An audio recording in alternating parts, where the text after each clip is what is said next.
আসসালামু আলাইকুম ওয়া রাহমাতুল্লাহি ওয়া বারাকাতুহু। টেকনুল আমিন ইউটিউব চ্যানেলে আপনাকে স্বাগতম। আজকে আমরা শিখব মাউসের বাম কার্সরে দিয়ে ডিসপ্লে সেটিং অর্থাৎ ডেস্কটপের ডিসপ্লে সেটিং সম্পর্কে আজকে আমরা জানবো উইন্ডোজ 11 এর। তো যদি আমরা এখানের মধ্যে ক্লিক করে দিই ডিসপ্লে সেটিং এর মধ্যে, তো এখানে দেখতে পাচ্ছেন শুরুতে আছে ব্রাইটনেস।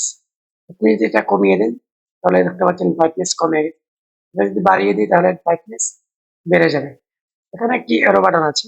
আপনারা এখানে দেখতে পাচ্ছেন on battery only, always of. আপনারা এগুলো সিলেক্ট করে দিতে পারেন। যদি আপনারা ব্যাটারিতে চার্জ বেশি থাকে তাহলে অলওয়েজ দিতে পারেন।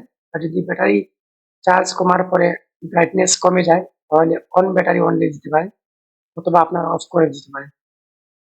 তারপর দেখতে পাচ্ছেন এখানে আছে নাইট মোড। এখানে যদি আপনারা ক্লিক করে দেন তাহলে নাইট মোড অপশন চালু হয়ে যাবে। তারপর এখানে দেখতে পাচ্ছেন যে স্কেল। এই স্কেলটা হচ্ছে আমি যে ডিসপ্লের মধ্যে আপনাদেরকে দেখাচ্ছি, যদি আমি এটাকে ১২৫ করে দিই তাহলে আমার স্কেলটা দেখতে পাচ্ছেন দ্রুত বড় হয়ে গেছে। তার ডিসপ্লেটা অনেক বড় হয়ে গেছে। তো আমি এটাকে ১৫০ করে দিয়ে আপনাদেরকে দেখাই। দেখতে পাচ্ছেন কত ছোট হয়ে গেছে। যদি আমি এটাকে ১২৫ করে দিই তাহলে দেখতে পাচ্ছেন যে মোটামুটি স্টেবল হয়ে গেছে। তো আমি সবসময় ইউজ করে থাকি সবসময় ১০০%, অর্থাৎ আরো পারফেক্ট করার জন্য আমি আরো একটু ছোট করে নিয়ে দেখতে পাচ্ছেন এখানে এখন একটু সুন্দর দেখাচ্ছে। তারপর দেখতে পাচ্ছেন ডিসপ্লে রেজুলেশন। ডিসপ্লে রেজুলেশন আমি কি করি, সবসময় রেকমেন্ডেড যেটা আছে সবসময় সেটা দিয়ে রাখি।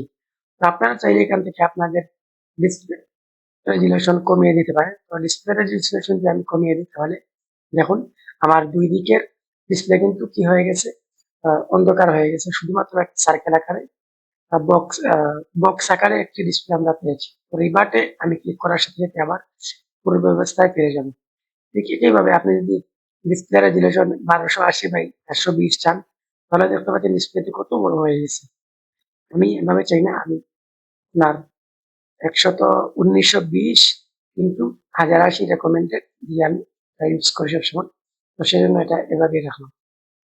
এখানে আপনি দেখতে পাচ্ছেন ডিসপ্লে ওরিয়েন্টেশন। ডিসপ্লে ওরিয়েন্টেশন হচ্ছে এখানে আমি বর্তমানে ল্যান্ডস্কেপ মোড ইউজ করতেছি। যদি আমি পোর্ট্রেট দেই তাহলে এটা মোবাইলের আকারে এভাবে লম্বালম্বি হয়ে যাবে। তো যদি আমি ল্যান্ডস্কেপ ফিল আপ করি তাহলে এটা উল্টে যাবে বাম দিকে। আর যদি পোর্ট্রেট ফিল আপ করি আমি তাহলে ডান দিকে সেটা সরে যাবে। তো আমি আপনাদেরকে এটা ক্লিক করে এখন দেখিয়ে দিচ্ছি। তো আমি এটা পোর্ট্রেট আকারে এখন দেখাবো। তো দেখতে পাচ্ছেন আমার ডিসপ্লেটা এখন পোর্ট্রেট আকারে হয়ে গেছে। তো আমি এটাকে রিভার্ট দিয়ে আবার করলাম। এটা আমি আবার পূর্বের অবস্থায় ফিরে নিয়ে এলাম। তারপরে এখানে দেখতে পাচ্ছেন মাল্টিপল ডিসপ্লে। আপনারা মাল্টিপল ডিসপ্লে ব্যবহার করতে পারেন। তো এখানে আমার অন্য কোনো ওয়্যারলেস ডিসপ্লে নেই, যার কারণে এখানে সার্চ দিলে কোনো কিছুই আসবে না। আর যদি কোনো ডিসপ্লে এই জায়গার মধ্যে থাকতো তাহলে এখানে ক্লিক করে দিলেই কিন্তু চলে আসতো। আর ওয়্যারলেস ডিসপ্লে খোঁজার জন্য আপনারা কি করতে পারেন, আপনারা যদি চেপে ধরেন তাহলে এখানে আশেপাশে যদি কোনো ওয়্যারলেস ডিসপ্লে থেকে থাকে তাহলে এখানের মধ্যে ভিজিবল হয়ে যায়। তারপর দেখতে পাচ্ছেন অ্যাডভান্স ডিসপ্লে। এখানে আপনারা দেখতে পাবেন যে ডিসপ্লের সাইজ, আর এখানে আছে ডিসপ্লের ভার্জ, এখানে আছে ডিপ ডিপ, পোলার ফরম্যাট, আরজিবি, পোলার স্পেস, এগুলো আছে। এগুলো আপনারা দেখে নিতে পারেন। এটা বর্তমানে যে ডিসপ্লে আমি ইউজ করতেছি ৬০ হার্জ, আমি ইচ্ছে করলে এটাকে ৪০ হার্জ দিয়ে আমি ব্যবহার করতে পারি। সুতরাং আমার এটা ৪০ হার্জ অবস্থায় আছে। তো আমি এটাকে ৬০ হার্জ দিয়ে আমি ব্যবহার করতে চাই, যদি আমি ৬০ হার্জই দিয়ে রাখলাম। দেন আপনারা এখানে দেখতে পাচ্ছেন আরো গ্রাফিক্স। তো গ্রাফিক্স এর মধ্যে ক্লিক করার পর আপনাদের কোন কোন অ্যাপসে গ্রাফিক্স ব্যবহার হয়ে থাকে সেই অ্যাপস গুলো এখানের মধ্যে দেখাবে। দেখতে পাচ্ছেন এই অ্যাপস গুলো সাধারণত গ্রাফিক্স ব্যবহার করে থাকে।